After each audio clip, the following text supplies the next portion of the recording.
Nous allons donc maintenant remettre le Grand Prix des villes moyennes. Et pour remettre ce prix, j'invite Jean-Laurent Dirks, président de la Fédération nationale des métiers du stationnement, à venir me rejoindre. Rebonsoir.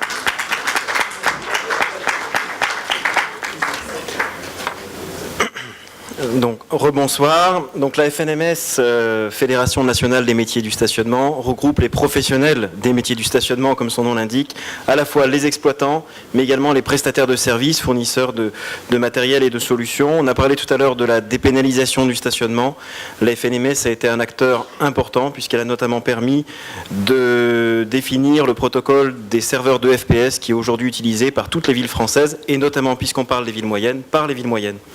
Alors, ce prix des villes moyennes, il est pour moi important parce que je dirais que l'apanage de l'innovation en matière de mobilité, ce n'est pas l'apanage des grandes métropoles.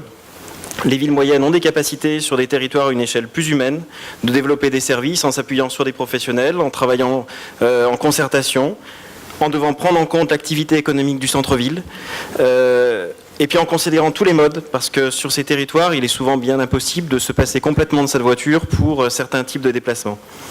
Et dans ces politiques, le stationnement est souvent au cœur des réflexions et des actions. Voilà. Alors, quelle est la ville moyenne cette année qui remporte le Grand Prix? Le Grand Prix des villes moyennes revient à la ville de Metz pour sa politique de mobilité qui combine efficacement tous les modes de transport et qui enregistre aussi une belle hausse de trafic. Pour recevoir ce prix, j'appelle Marie-Anne Isler-Béguin, vice-présidente de Metz Métropole en charge de la mobilité et des déplacements, et Guy Calbonica, adjoint au maire de Metz en charge de la mobilité, du stationnement et de l'éclairage urbain. Bonsoir. Mesdames, Messieurs, c'est vraiment avec très grande émotion, en fin de compte, que Guy Cambianica et moi-même, donc Guy est vice-président et adjoint au maire chargé de la mobilité, et moi-même, donc je suis vice-présidente à Metz Métropole, également chargée des mobilités et donc de l'organisation des transports. Alors, c'est vrai qu'on a pu l'entendre avec tous nos collègues, nous sommes tous dans la modernité, dans la mobilité, nous voulons tous faire de notre mieux au niveau des collectivités pour essayer de réduire les pollutions d'un point de vue, parce que nos concitoyens nous le demandent, la santé publique c'est important. Nous voulons aussi nous engager par rapport à la COP21 pour réduire les gaz à effet de serre. Et donc, effectivement, nous avons une responsabilité par rapport au transport.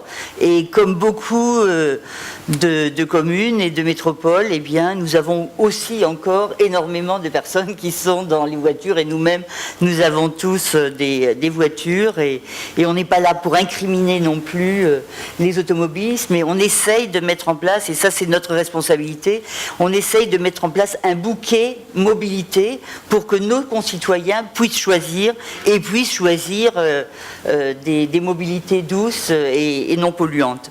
Alors effectivement, ce qui est récompensé aujourd'hui, je peux dire que c'est le travail de ceux qui ont travaillé avant, parce que je suis arrivée pour ce mandat-là, et en fin de compte, en 10 ans, Metz et Metz Métropole a complètement inversé la vapeur au niveau de la mobilité.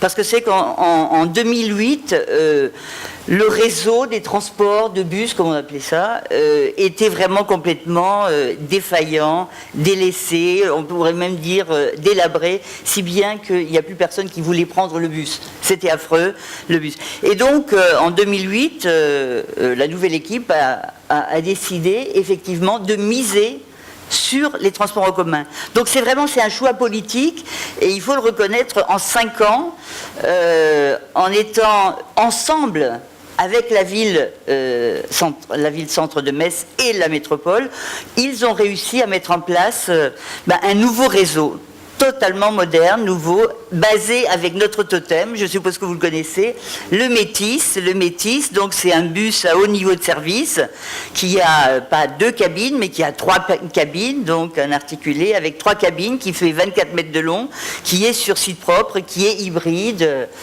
donc électrique et puis diesel. Et effectivement, c'était tout à fait une innovation à l'époque au niveau français. Et vous ne pouvez pas vous imaginer notre fierté de recevoir des délégations du monde entier qui viennent nous demander comment on a mis en place cet articulé et ce que ça représente, parce qu'effectivement, en comparaison avec un tram, c'est beaucoup moins cher et vraiment c'est notre fleuron. Mais nous n'avons pas que le Métis, nous avons réorganisé la totalité du réseau qui est basé sur 5 lianes qui évidemment desservent la totalité de la métropole.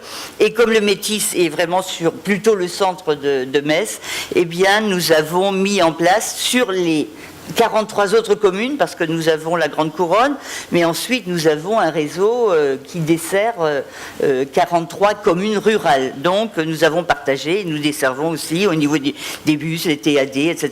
Donc il y a énormément de choses, comme ce qui se passe dans les autres collectivités qui se met en place. Donc je ne reprendrai pas tout ça. Mais effectivement, aujourd'hui, donc 10 ans après, donc en 5 ans, le réseau a été mis en place. Donc ce réseau, aujourd'hui, a 5 ans. Et aujourd'hui, je crois qu'on peut parler de success story parce que le réseau continue à augmenter. Et nous sommes victimes, je dirais, de notre succès, parce que aux heures de pointe, eh bien, ça devient presque comme dans le métro à Paris, insupportable. Il faut attendre la 2e, la 3e rame, parce que eh bien, ça se bouscule. Tout le monde monte dans le transport, et pas seulement dans le Métis, également sur nos lignes, sur nos lianes. Donc là, ce qu'il faut dire, c'est qu'il y a vraiment une demande de nos concitoyens et des usagers de prendre les transports en commun. Et qu'est-ce qui se passe ? Eh bien, il faudrait qu'aujourd'hui, on réinvestisse autant qu'on a investi la première fois, c'est-à-dire quelque chose comme 320 millions pour ce réseau. Mais je pense qu'il faut le dire ici aussi, nous n'avons pas les moyens et il faudrait le faire. Il faudrait qu'aujourd'hui, Metz Métropole puisse continuer à investir pour apporter l'offre qui est demandée par nos concitoyens. Bon, je ne dirais pas qu'il y a des solutions, il y a des solutions qui existent, on les connaît. Donc là, on se tourne un peu vers notre gouvernement pour dire, les transports en commun, il y a de la demande. Et donc, c'est toute cette success story qu'on voulait vous présenter et qu'on vous remercie très sincèrement d'avoir distingué ce soir. Eh ben, merci beaucoup, merci à vous. Le Grand Prix des villes moyennes à la ville de Metz.